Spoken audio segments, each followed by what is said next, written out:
Да ръна бързо, ако случайно ти е интересно как се правят фигурки на 3D принтер, сега ще покажа. И първо един дисклеймър, тъй като вече 2 пъти ме заплашват със съд. Това не е киробрейка, това е Миро хип-хопа.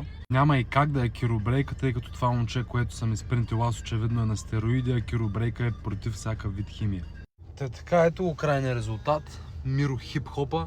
Сега ще видим как се прави. Давам на чат GPT да напудри снимката, която Миро специално ми изпрати, за да му направя 3D фигурка. Като бъде напудрена, минава през AI генератор и генерирания файл от тук трябва да мине през още една програма, за да може да се пусне на принт. Пускаме роботчето да действа, в случая за да запазим детайла от не около 16 часа. Ди боя Миро прилича повече на Шрек, отколкото на себе си, и тъй като трябваше да тръгвам за Пловдив, качих Миро в Мерцедеса да усети от скъпото.